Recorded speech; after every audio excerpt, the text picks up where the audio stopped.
মাহমুদা ও তার আম্মা নামাজ পড়তে চলে গেলেন পাশের ঘরে। আমি হারেস সাহেবকে নিয়ে এই ঘরে নামাজ পড়ে নিলাম। ফজরের নামাজ আদায় করে বললাম, চাচা যান, সারা রাত অঘুম নয়নে কাটিয়েছি। এখন যদি একটু না ঘুমাই তাহলে ব্রেইনে খুব চাপ পড়বে, মাথায় কোনো কাজ করবে না। তাই ৩-৪ ঘন্টা ঘুমিয়ে নেই, এর মধ্যে কোনো ডাক দেবেন না। হারেস সাহেব বললেন, বাবা একটু চা বিস্কুট খেয়ে ঘুম যাও। এ বলে তিনি মাহমুদাকে ডেকে বললেন, মামুনি চা বিস্কুট নিয়ে এসো। মাহমুদা চা বিস্কুট এনে দস্তরখানে রেখে পাশের চেয়ারে বসল। আমি কয়েক পিস বিস্কুট চায়ে ভিজিয়ে খেয়ে শুয়ে পড়লাম এবং মাহমুদাকে বললাম, তুমিও তো সারা রাত জেগেছিলে, তুমিও একটু ঘুমিয়ে নাও। দুপুর 12টা। মাহমুদা গরম পানি, তোয়ালে, সাবান হাম্মামখানায় রেখে আমার নিকট গিয়ে আস্তে আস্তে ডাকছে, ভাইজান উঠুন, গোসল করুন, নামাজের সময় হয়ে আসছে। তার ডাকে আমার ঘুম ভেঙে গেল। বহুদিন পর গরম পানি পেয়ে মনের আনন্দে ভালো করে গোসল করলাম। তারপর আমি রুমে গিয়ে জোহরের নামাজ আদায় করলাম। হারেস সাহেব এরই মধ্যে বাজার থেকে এলেন।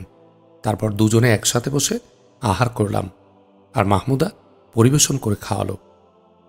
আমি হারেস মিকাইলিকে এলাকার অবস্থা জিজ্ঞাসা করলে তিনি বললেন, বাবা খোবায়েব, এলাকার অবস্থা খুবই খারাপ, তা ভাষায় প্রকাশ করা খুবই বেদনাদায়ক। এদেশে মুসলমান হয়ে মুসলমান পরিচয় দিয়ে থাকা যাবে না। গত কদিন আগে বলশেবিকরা হঠাৎ তল্লাশি চালিয়ে কয়েকটি গ্রাম থেকে ৫,০০০-এরও বেশি কোরআন শরীফ জব্দ করে। ওইসব গ্রামে কেউ একটিও কোরআন শরীফ লুকিয়ে রাখতে পারেনি। এসব কোরআন শরীফ লক্ষ জনতার সম্মুখে স্টেডিয়ামের মধ্যে কেরোসিন ঢেলে আগুন ধরিয়ে দেয় এবং ঘোষণা করে, কারো বাড়িতে বা কারো জিম্মায় যদি কোনো কোরআন শরীফ এমনকি আরবি লেখা কোনো বই পুস্তক পাওয়া যায় তাহলে তাকে প্রকাশ্য দরবারে ফাঁসির কাস্টে ঝুলিয়ে হত্যা করা হবে। উক্ত ঘোষণার ৩ দিন পর হঠাৎ অপর এক গ্রামে ঢুকে তল্লাশি চালিয়ে ৩টি কোরআন পায়। তারপর উক্ত বাড়ির ৩ জন মুসল্লিকে ধরে এনে অকথ্য নির্যাতন করে এবং হাজার হাজার মানুষের সামনে নির্মমভাবে ফাঁসির কাস্টে ঝুলিয়ে শহীদ করে দেয়। উক্ত ৩ জনকে ফাঁসি দেওয়ার সময় আমি নিকটেই ছিলাম। ওরা ফাঁসির মঞ্চে যাওয়ার সময় আমাদেরকে লক্ষ্য করে বলেন, ও হে এলাকার ধর্মপ্রাণ মুসলমান ও ভাই বোনেরা, কোরআন রাখার অপরাধে আজ আমরা ফাঁসির আসামি হচ্ছি। কোথায় ওই সমস্ত নামধারী উলামায়ে কেরাম যারা মসজিদে মসজিদে মাদ্রাসায় মাদ্রাসায় বলে বেড়াত যে বলশেবিকরা আমাদের বন্ধু, তারা আমাদের ধর্মীয় কাজ করতে বাধা দেয় না? তোমরা তাদেরকে মেনে নাও। তোমাদের কথা মেনে নিয়ে আমরা আমাদের এলাকা থেকে আমার প্রিয় নবীর যোগ্য উত্তরসূরি ও আল্লাহর মকবুল বান্দা, আল্লাহর দ্বীনের হেফাজতকারী মুজাহিদদেরকে তাড়িয়েছি। তোমাদের কথা মেনে তোমাদের দেয়া ফতোয়ার উপর আমল করে আজ আমরা ফাঁসির কাস্টে ঝুলতে যাচ্ছি। কোথায় ওই সমস্ত মুনাফিক আলেমরা? তোমরা আজ তোমাদের যুবতী মেয়েদেরকে বলশেবিকদের হাতে তুলে দিয়ে জীবন রক্ষা করছ। তোমরা আজ আমাদের অন্তিম সময়ে আমাদের কাছে আসো। তোমাদের মস্তক কেটে আমরা ফুটবল খেলে ক্লান্ত হয়ে ফাঁসির মঞ্চে দাঁড়িয়ে চিরবিশ্রাম নেব।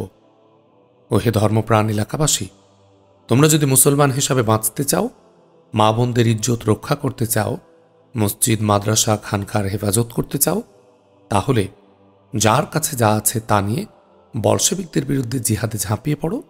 আর মসজিদ মাদ্রাসা ও খানকা থেকে ওই সমস্ত সুন্নতি পোশাকধারী মুনাফিক আলেমদেরকে টেনে বের করে কুত্তার মতো জবাই করে তাদের শরীর টুকরা টুকরা করে চিল শকুনকে বিলিয়ে দাও। এসব কথা বলতে বলতে ৩ জন ৩টি নির্মিত ফাঁসির মঞ্চে দাঁড়িয়ে হাসি মুখে নিজ হাতে ফাঁসির বেড়ি গলায় পড়ে আকাশের দিকে তাকিয়ে বলছিল, হে আমার মাওলা, তোমার কালামের হেফাজত করতে গিয়ে আজ আমরা হাসি মুখে ফাঁসির বেড়ি গলায় ধারণ করেছি। হে প্রভু, তুমি সাক্ষী থাকো, সাক্ষী থাকো, সাক্ষী থাকো। অতঃপর কালেমায়ে শাহাদাত পাঠ করলেন। তারপর জল্লাদরা পাদানি সরিয়ে দিলে কয়েক মিনিটেই তাদের শরীর শান্ত হয়ে গেল। মিকাইলি সাহেব আরও বললেন, বলশেবিকরা আইন জারি করেছে, কেউ পাঞ্জাবি জুব্বা সালোয়ার পাগড়ি পরতে পারবে না, কারণ এসব পোশাকে কাপড় বেশি খরচ হয়। সকলে শার্ট আর হাফ প্যান্ট পরবে, নারী পুরুষের পোশাকের কোনো তারতম্য নেই। শাড়ি, বোরকা, ওড়নি ইত্যাদি ব্যবহার করা দণ্ডনীয় অপরাধ। সবাইকে মাথা মুন্ডিয়ে রাখতে হবে। মাথার চুল থাকলে তৈলের অপচয় হয়। সরকারের অনুমতি ছাড়া বিয়ে করা যাবে না। তিনি আরও বলেন, দেশের সমস্ত মানুষ সরকারের। জায়গা জমি, ঘরবাড়ি, ব্যবসা প্রতিষ্ঠান সবই সরকারের। সকলেই শ্রম দেবে। সরকার তাদের অন্ন, বস্ত্র, বাসস্থান, শিক্ষা ও চিকিৎসা দেবে।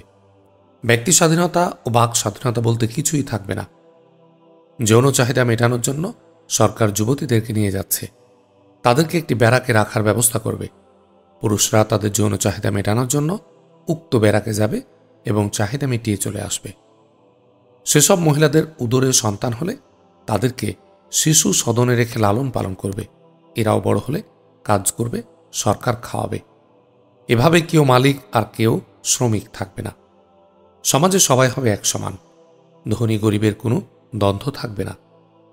আমি জিজ্ঞাসা করলাম, যৌন চাহিদা কোয়ার্টার কি আপনাদের এলাকায় চালু হয়েছে? তিনি বললেন, না, এখনও চালু হয়নি, তবে 2-1 মাসের মধ্যে চালু হয়ে যাবে। শুনতে পাচ্ছি মিকাইল শহরের জামিয়া ইসলামিয়ার 5তলা ভবন এ কাজের জন্য নির্বাচন করেছে। মাদ্রাসাটি কি এখনও চালু নয়?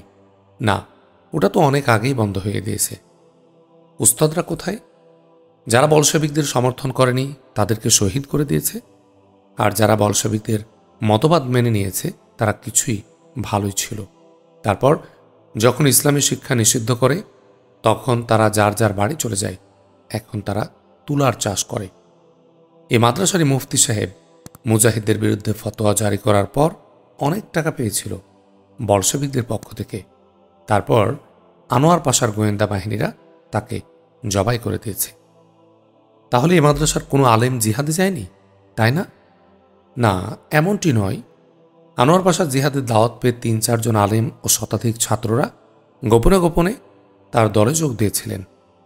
তারপর অন্য ওস্তাদরা জানতে পেরেছিল এসব ছাত্রদের কারণে মাদ্রাসার তালিম বন্ধ হয়ে যাবে, কাজেই তাদেরকে রাখা যাবে না। তারপর তাদের নামের তালিকা করে কমিউনিস্টদের হাতে পৌঁছে দেয়। অতপর একদিন পুলিশ এসে তালিকাভুক্ত 5-7 জন ছাত্রকে ধরে নিয়ে যায় এবং শহীদ করে ফেলে।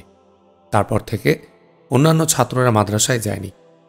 ওই ঘটনার পর থেকে ছাত্রদের আর কোনো খোঁজ পায়নি। মনে হয় এরা সবাই শহীদ হয়ে গেছে।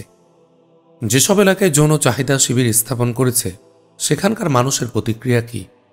সেখানকার মানুষের মধ্যে মিশ্র প্রতিক্রিয়া দেখা যায়। কেউ এটাকে খুব ভালো মনে করে, আবার কেউ ভিতরে ভিতরে খুব জ্বলে পড়ে ছারকার হচ্ছে, কিন্তু মুখে কিছু বলতে পারছে না। যেসব মানুষ তার মাকে, বোনকে ও নিজের স্ত্রীকে সেসব ক্যাম্পে দিতে রাজি হয়নি তাদের শহীদ করে দিয়েছে। এসব কথা বলে মিকাইলি সাহেব সেসব এলাকার 3টি মর্মান্তিক ঘটনা শোনাল। তা হলো, একবার এক যুবক তার যৌনক্ষুধা মেটানোর জন্য ক্যাম্পে গেল। ম্যানেজার তার রুমে একজন মহিলাকে পাঠালো।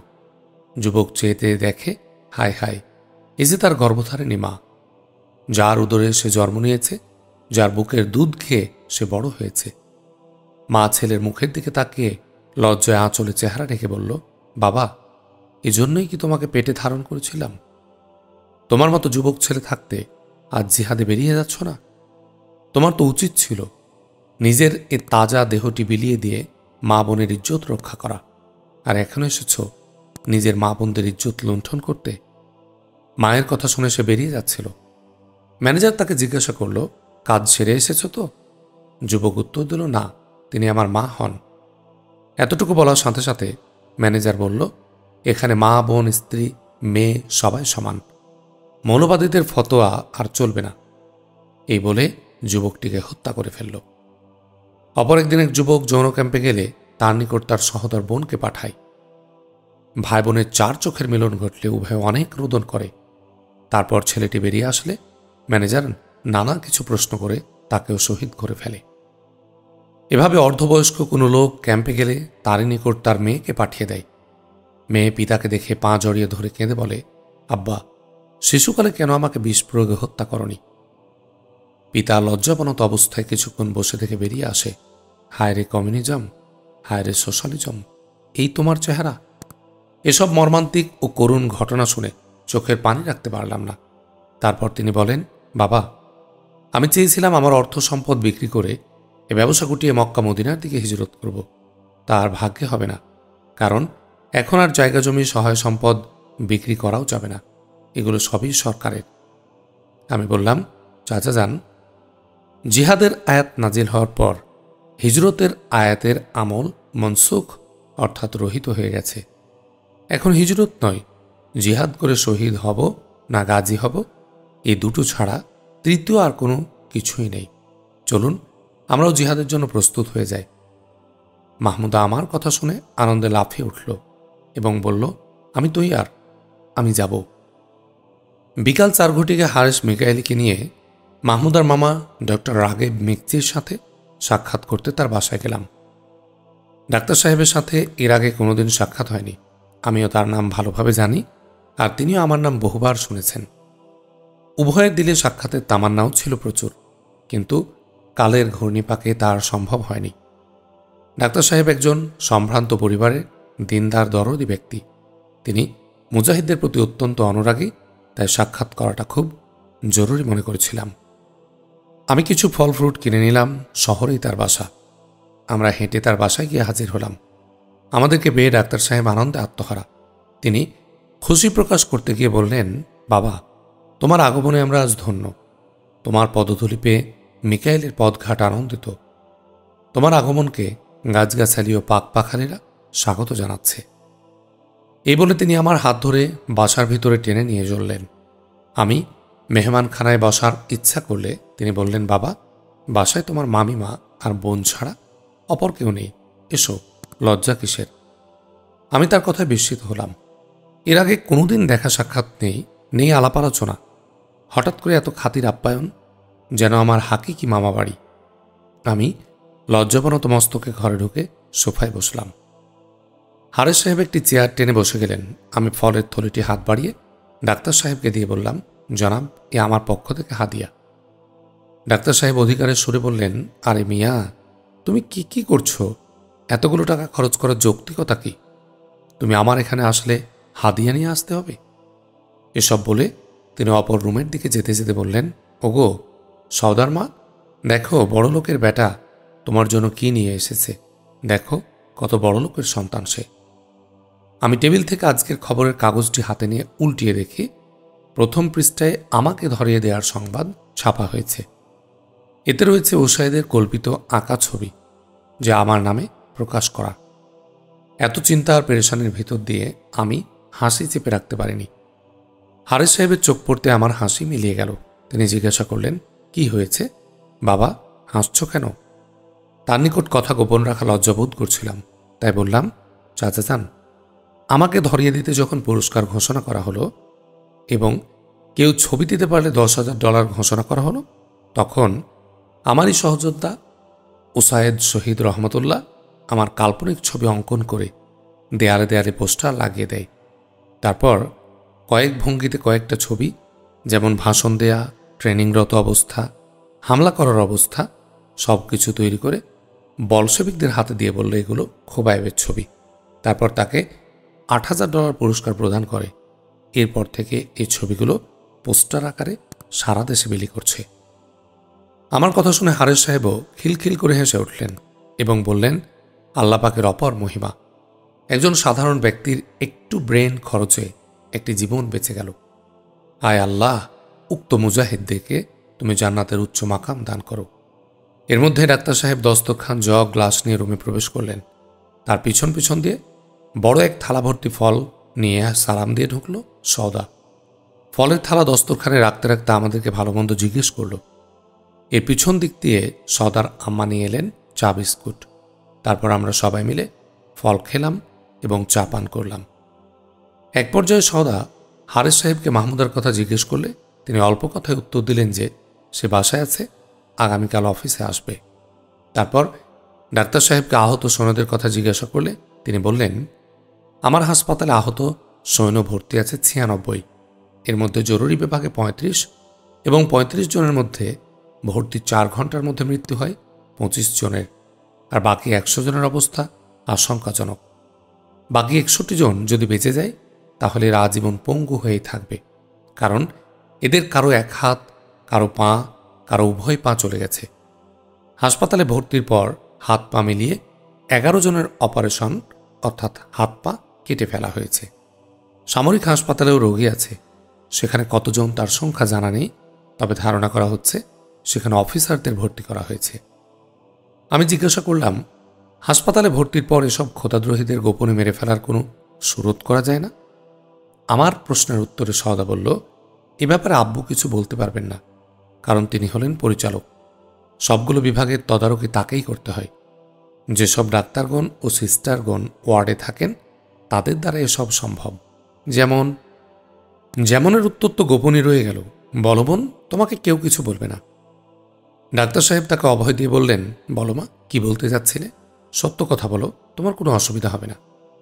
এবার বলল, এ পর্যন্ত আমি আর মাহমুদা 8 জনকে হত্যা করেছি। আমি 3 জনকে, মাহমুদা 5 জনকে। এদের মধ্যে 5 জন আর্মি আর 3 জন কমিউনিস্ট নেতা। এসব মৃত্যুকে আমাদের অফিসাররা কোনোটাকে স্ট্রোক, কোনোটাকে মৃত্যু ঘটেছে এবং আর কোনোটাকে স্বাভাবিক মৃত্যু বলে রিপোর্ট করেছে। সওদার কথা শুনে ডাক্তার বিস্মিত হয়ে জিজ্ঞেস করলেন, মা, বলো তো এটা কিভাবে সম্ভব হলো? উত্তরে সওদা বলল, আমরা রোগীকে বাঁচানোর জন্য খুব দৌড়াদৌড়ি করে চিকিৎসা করছিলাম। আমাদের এসব কর্মতৎপরতা দেখে রোগীর অভিভাবকগণ মনে করত এরা নিরলসভাবে আমার রোগীর চিকিৎসা করে যাচ্ছে। আমরা এ সুযোগে কাউকে সরাসরি মানব নিধন ইঞ্জেকশন দিয়ে, আবার কাউকে ভুল ওষুধ খাইয়ে হত্যা করেছি। আমাদের এসব কৌশল এখনও ডাক্তারগণ ধরতে পারেননি। আশা করি সামনেও তা পারবে না। আল্লাহ অবশ্যই হেফাজত করবেন। আচ্ছা বলো তো, এটা তোমাদের ব্রেনে কি করে ধরল? সত্য কথা বলতে কি, এসব মাহমুদার চিন্তার ফসল। সেই বলেছে এটা জিহাদের মধ্যে সামিল। এ ধরনের যদি না হতো তাহলে মাহমুদাকে পেতাম না। সে এক এক সময় একাই ছুটে যেতে চায় জিহাদ করতে। জিহাদ ছাড়া অন্য কিছু তার ভালো লাগে না। তার অবস্থা দেখে এক সময় আমি নিজেই ঘাবড়ে গিয়েছিলাম। ভাবছিলাম হয়তো পাগলই হয়ে যাবে। এতক্ষণে সূর্য কস্তাকৃতি ধারণ করে পশ্চিম আকাশে পালানোর পথ খুঁজছে। আমরা উজু করে নামাজ আদায় করলাম। তারপর ডাক্তার সাহেবকে বললাম, জনাব, চলুন একটু শহরের অবস্থা দেখে আসি। তিনি বললেন, সন্ধ্যার পর তো প্রায় সময় কারফিউ থাকে, সে সময় ঘোরাফেরা ঠিক নয়। আচ্ছা রাখো, দেখি কোনো ব্যবস্থা করা যায় কিনা। অতঃপর তিনি ফোন করে হাসপাতাল থেকে অ্যাম্বুলেন্স আনালেন। তারপর আমরা 3 জনের শহর ঘুরে ঘুরে দেখতে লাগলাম। সরকারি, আধা সরকারি, বেসরকারি, স্বায়ত্তশাসিত প্রতিষ্ঠান থেকে নিয়ে থানা, কোর্ট, সামরিক এলাকার আশপাশ দিয়ে ঘুরে ঘুরে দেখলাম। এর মধ্যে আমাদেরকে 3 বার চেক করেছে। আল্লাহর মেহেরবানিতে আমাদের কোনো অসুবিধা হয়নি। তারপর আমরা ফিরে এলাম ডাক্তার সাহেবের বাসায়। রাত অধিক হওয়াতে তিনি আর আমাদের আসতে দিলেন না। ডাক্তার সাহেবের এখানে রাত কাটানোর চিন্তা করলাম। আমি শুয়ে শুয়ে অনাগত ভবিষ্যৎ নিয়ে চিন্তা করছি, কি হবে ইসলামের? এত এত মুসলমান জীবিত থাকতে আজ ইসলামের নিশান ভুলুণ্ঠিত। মসজিদ, মাদ্রাসা ধ্বংস, মা বোনদের ইজ্জত হরণ, মুসলিম জবাই, এগুলো নিত্যদিনের ইতিহাস।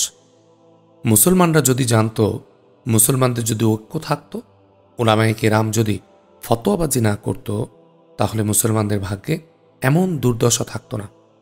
নিজ চোখে ইসলামের জানাজা আর শবযাত্রা দেখছিলাম। এসব নিয়ে চিন্তা করতে করতে আমার ঘুম কোথায় পালিয়ে গেল তা বুঝতে পারিনি। রাত গভীর, শুধু এপাশ ওপাশ করছি। আমার কামরা সংলগ্ন রুমে 3 জনের আলাপ কানে এলো। এর মধ্যে কয়েকবার খোয়াব খোয়াব আওয়াজ এলো। আমি আমার চিন্তার হুইল ঘুরিয়ে রুমের দিকে দিলাম। শুনি ওরা সবাই আমাকে নিয়ে আলাপ করছেন। মাহমুদের চিন্তা, চেতনা ও তার সিদ্ধান্ত অনেক উন্নত। দিনের জন্য সে চায় তার জীবন বিলিয়ে দিতে, আর জিহাদের কারণে সে খোবাইবকে ভালোবাসে। এই ভালোবাসা তার জন্য কোনো অন্যায় নয়। কাজে এখন আমাদের উচিত হবে মেয়েকে তার নিকট বিয়ে দিয়ে দেয়া, তাদেরকে জিহাদের কাজে সহায়তা করা। 2-1 মাসের মধ্যে আমাদের এলাকায় যৌন ক্যাম্প খুলবে। সুন্দরী যুবতী কন্যা ঘরে রাখা নিরাপদ নয়। তখন কি তাদেরকে আর ধরে রাখা যাবে? আমি 1 সপ্তাহের মধ্যে আমার সওদাকে বিয়ে দিয়ে দেব। ছেলে ডাক্তার, চাকরি করে আফগানিস্তানে। কথাবার্তা সব হয়ে গেছে। জানাজানি করা যাবে না, খুব চুপি চুপি কাজ সারতে হবে। বিয়ের সাথে সাথে উজবেকিস্তানের সীমান্ত পেরিয়ে কাবুলে চলে যাবে। আমি রাহবারও ঠিক করে রেখেছি। ডাক্তার সাহেব হারেস সাহেবকে লক্ষ্য করে বললেন, জামাই মিয়া, বেশি চিন্তাভাবনা আর যুক্তি পরামর্শ করার সময় এখন আর নেই, সিদ্ধান্ত তড়িৎ নিতে হবে। ডাক্তার পত্নী বললেন, এত দেখাদেখি আর বাসাবাসি ভালো নয়। মেয়ে যাকে পছন্দ করেছে আমারও তাতে অমত নাই, আর অমত থাকার প্রশ্নই আসে না। কারণ এমন একজন সুশ্রী সুদর্শন ছেলে মিকাইল আর একজনও খুঁজে পাওয়া যাবে না। তার আমল আখলাক কত সুন্দর! এগুলো ছাড়াও তার মধ্যে রয়েছে বাহাদুরির ছাপ। সে একজন দিনদার মুজাহিদ। একজন মুজাহিদকে ভালোবাসা, আমি মনে করি গোটা দিনকে ভালোবাসা।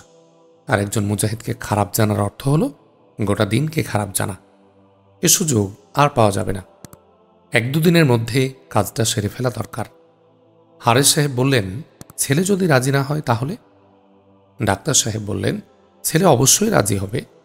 এমন এক কথা তাকে বলবো, তখন সে বাধ্য হয়ে রাজি হবে। হারেস সাহেব বললেন, আমি এবং আপনার বোন আমরা উভয়েই রাজি। আপনি আলাপ করে দেখেন ছেলে কি বলে। এসব আলাপ করে তারা শুয়ে পড়লেন। ফজরের নামাজ পড়ে আমি কালামে পাক তেলাওয়াত করছি। এমন সময় ডাক্তার সাহেব চা বিস্কুট নিয়ে এলেন এবং বললেন, বাবা, চা পান করে নাও। আমি চা বিস্কুট খাচ্ছিলাম। তখন তিনি বলতে লাগলেন, বাবা, আমি তোমাকে কিছু কথা বলবো, তা শোনো। দেশের সার্বিক অবস্থার চরম অবনতি ঘটেছে। দ্রুত পরিবর্তন হয়ে যাচ্ছে দেশের রাজনীতি, সমাজনীতি এবং অর্থনীতির অবকাঠামো। ইসলামকে দাফন করে দিচ্ছে বলশেভিক হায়নারা। এ কথা মানো কিংবা না মানো, কথা বাস্তব। তা হলো দেশটা তাদের নিয়ন্ত্রণে চলে গেছে। দেশের জনগণ সোশ্যালিজম মেনে নিচ্ছে। তারা দেশের জিহাদি তৎপরতা বন্ধ হয়ে গেছে। দেশের ভিতর থেকে জিহাদি কার্যক্রম চালানো মোটেও সম্ভব নয়। দেশের বাইরে থেকে গেরিলা হামলা পরিচালনা করতে পারলে হয়তো কিছু সুফল দেখা যেতে পারে। সামান্যতম দিনের দরদ যাদের মধ্যে আছে তারা অনেকে আফগানিস্তানে হিজরত করছে। আমিও এক পা আফগানিস্তানে দিয়ে রেখেছি। আমি তোমাকেও বলবো, যত তাড়াতাড়ি সম্ভব তুমি আফগানিস্তানে চলে যাও। সেখানে গিয়ে লোক তৈরি করো, প্রশিক্ষণ দিয়ে মুজাহিদ বানাও। সেখানে গেলে দেশের অনেক আলেম, দিনদার ও যুবকদের পাবে। ডাক্তার সাহেবের কথাগুলো আমার খুব পছন্দ হলো, তাই রাজি হয়ে গেলাম। তারপর তিনি আবার বললেন, বাবা, তোমার মুসলিম বোনদের ইজ্জত রক্ষা করা তোমার দায়িত্ব নয় কি? উত্তরে বললাম, তাই যদি না হবে তাহলে কিসের মুজাহিদ? আমরা মুসলমানদের জান, মাল, ইজ্জতের জন্য লড়াই করছি, আর এটা আমাদের উপর ফরজ। তারপর তিনি বললেন, তোমার বোন মাহমুদার ইজ্জত রক্ষার জন্য তোমাকে জিম্মাদারি দিতে চাচ্ছি। এতে তোমার অভিমত কি তা জানতে চাই। আমি ডাক্তার সাহেবের প্রশ্নের উত্তর দিতে গিয়ে অতীতের কিছু কাহিনী শোনালাম এবং বললাম, আমি তো থাকবো পাহাড়ে জঙ্গলে। একজন মেয়েকে নিয়ে এভাবে ঘোরাফেরা করা কি সম্ভব? অতএব আপনারা অন্য চিন্তা করলে ভালো হয়। না বাবা, এখন আর অন্য চিন্তার কোনো সময় নেই। এ বিয়েতে মেয়ে এবং তার পিতামাতা সবাই রাজি। 2-1 দিনের মধ্যে শুভ কাজ সমাধা করে তোমাদের পাঠিয়ে দিচ্ছি আফগানিস্তানে। তুমি কাবুলে গিয়ে একটি বাসা ভাড়া করে অবস্থান করতে থাকো। সেখানে পরিচিত অনেক লোক পাবে। আমরা তোমার জিহাদের যাবতীয় খরচ বহনের ওয়াদা দিচ্ছি। চূড়ান্ত ফায়সালার জন্য 1 দিন সময় চেয়ে ইস্তেখারা করে দেখলাম, এটা খারাপ নয়। পরে ডাক্তার সাহেবকে কথা দিলাম যে আপনাদের কথায় আমি একমত হলাম। ফজরের নামাজ আদায় করে বাতায়ন পাশে বসে পবিত্র কুরআন খুলে পাঠ করছিলাম। জানি না আজকে তিলাওয়াতে তো মধুময় কেন লাগছিল। পবিত্র কুরআনের মহাব্বত আর ভালোবাসায় আমার অন্তর কানায় কানায় ভরে গেল। আমি কোরআনের গায়ে বারবার চুমু খেতে লাগলাম। বুকে জড়িয়ে ধরিয়ে অনাবিল শান্তি অনুভব করতে লাগলাম এবং মনে মনে ভাবছিলাম, ও হে কোরআন, তোমার ইজ্জত ও আজমত রক্ষা করতে গিয়ে অনেক সাহাবায়ে কেরাম, তাবেইন, তাবেইন থেকে আজ পর্যন্ত অগণিত মুজাহিদিন অকাতরে জীবন দিয়ে যাচ্ছেন। আমার অনেক প্রাণপ্রিয় সাথীরা তোমার প্রেমে আকৃষ্ট হয়ে তোমার বাণী বিশ্বময় সর্বোচ্চ স্থান দিতে দুনিয়া থেকে রক্তমাখা শরীর নিয়ে জান্নাতে পলায়ন করেছেন। ও হে মুকাদ্দাস কোরআন, তোমাকে তো আসমান, জমিন, পাহাড়, পর্বত, সাগর, মহাসাগর গ্রহণ করেনি। তোমাকে গ্রহণ করেছে আল্লাহর সৃষ্টির সেরা মানবজাতি। তোমার হেফাজতের ভার আল্লাহ নিজের জিম্মায় রেখে দিয়েছেন। এজন্য তোমাকে ভালোবাসি, লালন করি, যেন আমরা ইহকালে ও পরকালে সৌভাগ্যশালী হতে পারি, যেন কিয়ামতে হও তুমি নাজাতের ওসিলা। এদিকে হারেস মিকাইলি ডাক্তার রাগেব মিকচির জন্য অপেক্ষা করছিলেন। গতরাতে ডাক্তার সাহেব বিবাহ সংক্রান্ত আলাপের শেষ পর্বে পৌঁছার জন্য ভোরে আসার কথা দিয়েছিলেন। হারেস সাহেব ডাক্তার সাহেবকে একসাথে নাস্তা খাবেন তাই অপেক্ষা করছেন। এরই মধ্যে ডাক্তার সাহেব গাড়ি নিয়ে হাজির। মাহমুদার পিতামাতার কানাকানি আলাপ আলোচনায় আগে বুঝতে পেরেছিল তার বিয়ের আলাপ আজকেই সম্পূর্ণ হবে, তাই লজ্জা ও সংকোচে বাড়ির বাইরে বাইরে ঘুরছিল। ডাক্তার সাহেব একা আসেননি, সঙ্গে নিয়ে এসেছেন ডাক্তার রাগেব বেগম এবং কন্যা সওদাকে। বাড়ি থেকে নেমে অন্দরবাটিতে প্রবেশ করতে বেগম হারেস দৌড়ে এসে ভাই ভাবি ভাইজিকে হালপুরুস্তি করে ঘরে নিয়ে গেল। সওদা মাহমুদাকে দেখার জন্য সবগুলো ঘর তন্ন তন্ন করে তালাশ করে কোথাও না পেয়ে বলল, ফুপিমা, মাহমুদা কই? তাকে দেখছি না যে। বেগম হারেস জবাবে বললেন, সে আজ বাগানে বাগানে ঘুরে বেড়াচ্ছে। অমনি সওদা ঘর থেকে বের হয়ে বাগানের দিকে চলে গেল। মাহমুদা উদাস আকাশের দিকে তাকিয়ে কি যেন ভাবছিল। শুকনো পাতার মর্মর ধ্বনি কানে আসতে যেন তার ধ্যান ভঙ্গ হল। হতচকিত হয়ে পশ্চাতে ঘাড় ফিরিয়ে দেখে সওদা পিছনে দণ্ডায়মান। উভয়ের কুশল বিনিময় করে আবার বৃক্ষমূলেই বসে আলাপে প্রবৃত্ত হল। পরিচারিকা আমেনা নাস্তা এনে দস্তরখানে সাজিয়ে রাখল। হারেস সাহেব ডাক্তার সাহেবকে নিয়ে আমার রুমে আসেন এবং নাস্তার দাওয়াত দেন। আমরা তিনজনে একসাথে বসে নাস্তা খাচ্ছি। বেগম হারেস প্রয়োজনীয় জিনিসপত্র এগিয়ে দিচ্ছেন আর আমেনা তা পরিবেশন করছে। আমাদের খানা প্রায় অর্ধেকের বেশি হয়ে গেছে। এমন সময় দক্ষিণ দিক থেকে কান্নাকাটির শোরগোল ভেসে এলো। এ কান্না ক্রমান্বয়ে তীব্র থেকে তীব্রতর হয়ে আমাদের কানে আসছিল। আমরা খুব তাড়াতাড়ি খানা সমাপ্ত করতে লাগলাম। মাহমুদা ও সওদা দৌড়ে বাড়ির ভিতরে প্রবেশ করল। মাহমুদা হাঁপাতে হাঁপাতে আমাদের রুমে এসে বলল, আব্বু আব্বু, আর মনে হয় রক্ষে নেই। আমাদের দক্ষিণের গ্রামে বা মোল্লাপাড়ায় বলশেবিকরা হানা দিয়েছে। বাড়িঘর সব একদিক থেকে জ্বালিয়ে পুড়িয়ে ভস্ম করে দিচ্ছে। ওই শুনুন, নারী পুরুষ আর শিশুদের কান্নার আওয়াজ। আমরা সবাই খানা শেষ করে হাত ধুয়ে নিলাম। তারপর হারেস সাহেবকে বললাম, চাচা যান, আপনি একটু সামনে গিয়ে প্রকৃত ঘটনা কি জেনে আসুন। বলশেবিকদের থেকে অবশ্যই দূরে থাকবেন। খবর নিয়ে দেরি করবেন না, এক্ষুনি ফিরে আসুন। হারেস সাহেব বাড়ি থেকে বের হয়ে রাস্তায় উঠতে মোল্লাপাড়ার অর্ধবয়সী এক লোককে দৌড়ে যেতে দেখে তিনি তাকে থামালেন এবং জিজ্ঞাসা করলেন, ভাই, তুমি অমন দৌড়াচ্ছ কেন? আর তোমাদের গ্রামে কি হচ্ছে বলো শুনি। লোকটি কান্নাজড়িত কণ্ঠে বলল, ভাই, আমাদের গ্রামে বলশেবিক হায়নারা প্রতিটি বাড়ি থেকে প্রতিটি ঘর তালাশ করে কোরআন শরীফ বের করে নিচ্ছে। যে ঘরে কোরআন ও ধর্মীয় কিতাবাদি পাচ্ছে সে ঘরটি জ্বালিয়ে দিচ্ছে। আবার কোনো কোনো বাড়ির লোকজনকেও গ্রেফতার করছে। আমার ঘরেও পবিত্র কালাম সংরক্ষিত ছিল, আমার ঘর জ্বালিয়ে দিয়েছে। আল্লাহর রহমতে জীবন নিয়ে বেঁচে এসেছি। জানেন আমার পরিবারের অন্য সদস্যদের কি অবস্থা হয়। এ বলে লোকটি দৌড়ে পালাতে লাগল। আমি যাবার সময় এই কথাও বলছিল যে সবগুলো কোরআন কিতাব স্কুলের মাঠে নিয়ে জমা করছে, সেখানে নাকি এগুলোকে জ্বালাবে। হারেস সাহেব লোকটির কথা শুনে ফিরে এসে সব ঘটনা খুলে বলল। আমি একটু চিন্তা করে আল্লাহর নিকট দোয়া করলাম। তারপর হারেস সাহেবকে বললাম, চাচা যান, আপনার বাড়িতে যে কয়টি কোরআন শরীফ আছে সে কয়টি নিয়ে আসেন। তিনি 3টি কোরআন শরীফ এনে বললেন, নাও বাবা, আল্লাহর কালামের হেফাজত করো। আমি তাড়াতাড়ি কোরআন শরীফের গিলাফ মড়ক খুলে সাধারণ বই পুস্তকের সাথে রেখে দিলাম। তারপর কোরআন শরীফের সাইজের 6টি পুস্তক নিলাম। এর মধ্যে 3টি পুস্তকের ঠিক মাঝখানে ধারালো চাকু দিয়ে সুন্দর করে কেটে গর্ত বানালাম। তারপর 3টি পুস্তকের ভিতর 3টি গ্রেনেড ঢোকালাম। পাশের খালি জায়গাটুকু তুলা দিয়ে ভরে দিলাম। তারপর অন্য পুস্তকের সাথে ওজন করে দেখলাম প্রায় সমান। স্বাভাবিক ওজনের এ সামান্য বেশ কম কেউ বুঝতে পারবে না।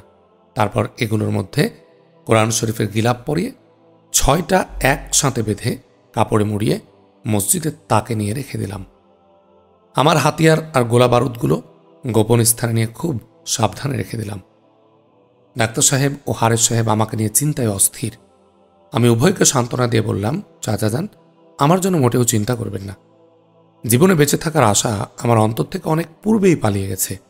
আমার আত্মা সদা সর্বদা ছটপট করছে সুহাদাদের পবিত্র আত্মার সাথে মিলিত হতে। আল্লাহর পথে জীবন দেওয়ার চেয়ে উত্তম অভিপ্রায় আমার অন্তরে নেই। তারপর হারেস সাহেবকে লক্ষ্য করে বললাম, চাচা যান, আমি একা, আমার নেই কোনো সঙ্গী সাথী। আমি ইচ্ছা করলে একাই তাদের অগ্রযাত্রা রুখতে পারি, কিন্তু তা রুখব না, কারণ 2 দিন পর বিপুল পরিমাণ অস্ত্রশস্ত্র আর গোলাবারুদ নিয়ে এরা গ্রামে হানা দিয়ে সব ধ্বংস করে দেবে। এই এলাকাকে জঙ্গিবাদী মৌলবাদী এলাকা ঘোষণা দিয়ে নির্বিচারে সব ধ্বংস করতে থাকবে। না হয় একটা কিছু অবশ্যই করতাম, তবে পবিত্র কোরআন শরীফ জ্বালানোর সময় অবশ্যই একটা কিছু ঘটবে। আল্লাহ চাহে তো কিছু শুনবেন। ডাক্তার রাগেব মেঘচি বললেন, বাবা খোবায়েব, আমরা তো একমত হয়েই বৃদ্ধ হয়েছি। আমাদের চিন্তা তেমন করি না। চিন্তা হলো মাহমুদা ও সওদার, কারণ এদেরকে ওরা রেখে যাবে না। আমি একটু চিন্তা করে বললাম, ক্যামোফ্লেজের মাধ্যমে আজকের মতো তাদেরকে রক্ষা করা যাবে। সেটা আবার কি? তাদের চেহারা পরিবর্তন করে? বাবা, এটা কি করে সম্ভব? এটা সম্ভব হবে তা বলে দিচ্ছি। তারপর মাহমুদা ও সওদাকে রেখে এনে বললাম, বোন, নিজের ইজ্জত আবরুকে রক্ষা করা নিজের উপর ফরজ। বলশবিক আইনেরা খুব দ্রুত গতিতে এগিয়ে আসছে। এদের চোখে ধাঁধা লাগিয়ে তোমাদের ইজ্জত রক্ষা করতে হবে। পারবে কি তা? অবশ্যই পারব। বলুন কি করতে হবে। তোমাদেরকে হাঁটু থেকে পা পর্যন্ত, গলাসহ মুখমণ্ডল এবং হাত থেকে উভয় বাহুতে পাতিলের তলার কালি এমন মসৃণভাবে মাখতে হবে যেন কেউ বুঝতে না পারে এটা আলাদা লাগানো কালি। মানুষ দেখলেই যেন মনে করে তোমরা জন্মগত কালো। তারপর তারপর দুজনে পুরাতন কাপড় পরবে। তারপর তারপর দুটি ঝাড়ু নিয়ে মেইন রাস্তায় বেরিয়ে যাবে। তারপর তাদের কপালে ঝাড়ু মারব, তাই না? মাহমুদার কথা শুনে হেসে ফেললাম। বললাম, আরে কপালে ঝাড়ু মারবে না, রাস্তার আবর্জনা সাফ করবে। ও, তা বুঝেছি, মেথরেনির কাজ। হ্যাঁ, মেথরেনির কাজ। এই অবস্থাতেই তোমাদেরকে বাঁচতে হবে। রাস্তা ঝাড়ু দিলে পয়সা দিবে কে? হিসেব করে আমার কাছ থেকে এসে পয়সা নিয়ে নিও। অগ্রিম দিয়ে দিন। শোনো, হাসি মজাক করার সময় এখন নয়, অবহেলায় চরম ক্ষতি হয়ে যাবে। তারপর এরা আমার কথা মতো নতুন স্বাদে চেহারা পরিবর্তন করে আমার সম্মুখ দিয়ে বেরিয়ে গেল, কিন্তু আমি নিজেই চিনতে পারিনি। এরই মধ্যে কমিউনিস্ট হায়নারা, অসভ্য সৈন্যরা একদম নিকটে এসে গেল। 8-10 বাড়ি তল্লাশি করে আমাদের এখানে আসবে। মানুষের চিৎকার আর আহাজারিতে আকাশ বাতাস স্তম্ভিত হয়ে গেল। আগুন আর ধোঁয়ায় দক্ষিণের আকাশ ভরে গেল। আমরা যা ভাবছিলাম সে অনুপাতে বাড়িঘর জ্বালায়নি এবং লোকজনও বেশি গ্রেফতার করেনি। আমি বাতায়নে বসে এদিকে তাকিয়ে ধ্বংসলীলার দৃশ্য দেখছিলাম। এরই মধ্যে ওরা যেসব বাড়ি থেকে বেরিয়ে এসে পাদুকাসহ মসজিদে প্রবেশ করল। মসজিদ হারেস সাহেবের বাসা থেকে আনুমানিক 400-500 গজ দূরে। কোনো আড়াল না থাকায় স্পষ্ট তাদেরকে দেখা যাচ্ছিল। আমার পাশে বসে হারেস সাহেব, ডাক্তার সাহেব সে দৃশ্য দেখছিলেন। মসজিদ থেকে আমার রেখে যাওয়া পুস্তকগুলো কোরআন শরীফ মনে করে নিয়ে এলো এবং পিক আপে নিক্ষেপ করল। আমি তা দেখে একটু হাসলাম। হারেস সাহেব আর আমার হাসি দেখে দুঃখ ভরা মন নিয়ে বললেন, বাবা, কোরআন শরীফ ছুটছে আর তুমি হাসছ? আমি বললাম, এগুলো কোরআন শরীফ নয়, এগুলো তাদের মরণ ফাঁদ। তিনি জিজ্ঞাসা করলেন, এটা কিভাবে সম্ভব? আমি তাদেরকে বিষয়টি বুঝিয়ে বললাম। হায়নারা মসজিদ থেকে বের হয়ে সোজা হারেস সাহেবের বাড়ির দিকে আসতে লাগল। ফটক পেরিয়ে কারের অর্থাৎ গাড়ির নিকটে এসে থামল এবং দেখল এটা হাসপাতালের ডাক্তারের গাড়ি, অর্থাৎ সরকারি গাড়ি। তাই গাড়ির কোনো ক্ষতি করেনি। এবার বাড়িতে ঢুকে সবগুলো ঘর আর কামরা তাল্লাশি করতে লাগলো। টেবিলে এবং তাকে সাজানোগুলো বইগুলো, বুকশেলফের বইগুলো দেখতে লাগলো। আমি জিজ্ঞাসা করলাম, আপনারা কি তালাশ করছেন বলুন? একজন আর্মি বলল, তোমাদের খোদার কালাম তালাশ করছি। তোমাদের খোদার কালাম নাকি খোদায় রক্ষা করবে? আজ খোদায় তা ফেলে রেখে পালাচ্ছে। 20-25টি কোরআন নিয়ে এসেছি। এগুলো স্কুল মাঠে লক্ষ্য জনতার সম্মুখে জ্বালিয়ে প্রমাণ করব খোদায় তার কালাম সংরক্ষণ করতে ব্যর্থ। এতদিন রুহানিরা বলতো খোদার কালামের হেফাজত খোদাই করবে। আমরা বিভিন্ন এলাকা থেকে শত শত কোরআন জ্বালিয়ে দিয়ে তাদের দাবি যে মিথ্যা তা প্রমাণ করেছি। আমি বললাম, স্যার, কাগজে লেখা কোরআন শেষ করা যাবে। আসলে এতে কোরআন তো শেষ হবে না, কারণ পৃথিবীতে এমন কোনো ধর্মগ্রন্থ নেই যা মানুষ সিনায় ধারণ করতে পেরেছে, অর্থাৎ মুখস্থ করতে পেরেছে। কিন্তু একমাত্র ধর্মীয় গ্রন্থ কোরআন মানুষ কণ্ঠস্থ করে রেখেছে। কাগজের কোরআন শেষ হলেও সিনার কোরআন তো শেষ হবে না, আর শেষ করা সম্ভব নয়। আমার কথা শুনে অপর এক আর্মি বলে উঠল, একে নিয়ে যাও, এ রুহানি। রুহানি না হলে রুহানিদের পক্ষ ওকালতি করছে কেন? এটুকু বলার সাথে সাথে আমাকে নিয়ে চলল তারা। ওরা ডাক্তার সাহেব ও হারেস সাহেবকে আর কিছু জিজ্ঞাসা করল না এবং বাড়িরও কোনো ক্ষতি করল না। আমার সাথে অন্যান্য বন্দির সংখ্যা 10-15 জন। পুলিশ আর আর্মি মিলে 20-25 জন, আর কমিউনিস্ট পাবলিক হবে প্রায় 150। এরা আমাদেরকে নিয়ে মিকাইলের উচ্চ বিদ্যালয় মাঠে জমা করল। মাঠের মাঝখানে রাখল 50 থেকে 60টি পবিত্র কোরআন। সৈন্যরা চলে গেলে মাহমুদা ও সওদাকে নিয়ে বাড়ি ফিরে এলো। এদের দিকে বলশবিকরা ফিরেও তাকায়নি। বাড়ি ফিরে আমার রুমে গিয়ে আমাকে তালাশ করলো, কিন্তু পেল না। আমাকে ছাড়া অন্য সব বন্দীদের হাত পা বাঁধা, কারো হাত গামছা দিয়ে, কারো হাত রশি এবং মাফলার দিয়ে বেঁধেছে। আমাদেরকে মাঠের এক পার্শ্বে দাঁড় করিয়েছে। অন্য পার্শ্বে কমিউনিস্ট যুবকরা উল্লাসে ফেটে পড়ছে। অন্যদিকে কোরআন জ্বালানোর দৃশ্য দেখার জন্য বারবার হাজার হাজার মুসলমান নারী পুরুষকে তাড়িয়ে এনে দাঁড় করিয়ে রেখেছে। 4-5 জন পুলিশ আমাদেরকে পাহারা দিচ্ছে। মাঠের মধ্যে 20-25 জন পুলিশ ও আর্মিরা কোরআন শরীফের স্তূপের চারদিকে দাঁড়িয়ে আছে। 2-3 জন পুলিশ কেরোসিন টিন এনে পবিত্র কোরআন শরীফের স্তূপে ঢেলে দিল। বলশবিক যুবকরা হাততালি দিতে দিতে নাচতে নাচতে মাঠের মধ্যে গেল। লেনিনের জয়গান গাচ্ছে তারা। এমন আনন্দঘন মুহূর্তে একসাথে 3টি গ্রেনেড বিস্ফোরিত হয়ে মিকাইল শহর কাঁপিয়ে তুলল। আগুন ধরা কোরআন শরীফগুলো চারদিকে ছিটকে পড়ে আর্মি ও পুলিশ কমিউনিস্টদের গায়ে আগুন লেগে যায়। 3টি গ্রেনেডের শত শত গোলা অগ্নিবর্ম ধারণ করে তাদের নাকে, মুখে, বক্ষে, কলিজায় বিদ্ধ হতে লাগল। তাদের জয় উল্লাসের পরিবর্তে আত্মচিৎকারে আকাশ বাতাস স্তম্ভিত করে তুলল। গোলার আঘাত মারাত্মক জখমী হয় ছোটাছুটি করতে পারেনি। মাটির মধ্যে গড়াগড়ি করতে করতে পাপিষ্ঠদের জীবনলীলা সাঙ্গ হয়ে গেল। স্কুল ময়দান গণশ্মশানে পরিণত হল। প্রলয়ঙ্কারী ও গগন বিদারী নিনাদে সমস্ত দর্শকরা যার যেদিকে মুখ ছিল সে সেদিকেই ছুটে পালালো। আমাদের পাহারারত পুলিশরাও সে কোথায় পালিয়েছে কে জানে।